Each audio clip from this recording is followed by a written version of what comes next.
Кыргыз Республикасынын биометрикалык каттоо жөнүндөгү мыйзамына ылайык 16 жаштан жогорку ар бир жаран каттоодон өтүүгө милдеттүү. Жалал-Абад шаарында 24 августтан тарта каттоо иштери күчөтүлгөн таризде иштей баштады. 40 убактарда көпчүлүк адамдар биометрика боюнча келип атышат да, тапшырганычы. Анан эски мындай мурунку 2004 үлгүдөгү паспорттарды азыркы биометрик паспортко алмаштыргандар да көп азыр. Биометрика боюнча ар бирибиз мисалы 20-30 паспортко кабыл алынгандан сырткары биометриканы айтып атам да. Эгер паспорт кошулуп прием боло турган болсо 30-тан 40-тан 50-дөн деле прием кылабыз күнүнө. Жарандарды кабыл алуу иштери Жалал-Абад облусунун бардык аймактарында жүргүзүлүүдө. Ушул жылдын 18 сентябрында жыйынтыкталат.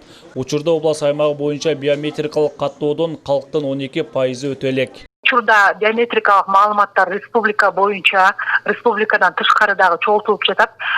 Бул белгилеп кетсек, ар бир калк төлөө борборлорунда жабдыктар коюлган, алар кабыл алышат. Биометрика жөнүндө мыйзамынын негизинде 16 жашка чыккан Кыргыз Республикасынын жарандары сөзсүз түрдө биометрикалык маалыматын тапшырышы керек. Кыргыз Республикасынын жарандарынын биометрикалык маалыматтардын топтоо иштери акысыз жүргүзүлөт. Тургундар каалаган аймактан биометрикалык маалыматтарды тапшыра алат. Тийиштүү адистер ар бир кыргыз атуулун каттоодон өтүүгө чакырат. Ушу шайлоочулардан, жарандардан суранып кетет элем. Биометрикалык маалыматтарды сөзсүз түрдө тапшыргыла. Область боюнча республиканын бардык паспорт бөлүмдөрүндө кабыл алынат, калктын төлөө борборлорунда да кабыл алынат. Ушу силерге чоң мүмкүнчүлүк берет, биометрикалык маалымат тапшырсаңар. Шайлоого катышканы, конституцияларга өзүңөрдүн укуктарыңарды колдонгонго чоң мүмкүнчүлүк берет. Статистикага таянсак, бүгүнкү күнгө чейин өлкө аймагы боюнча биометрикалык каттоодон өткөн жарандардын саны 3,5 миллиондон ашкан.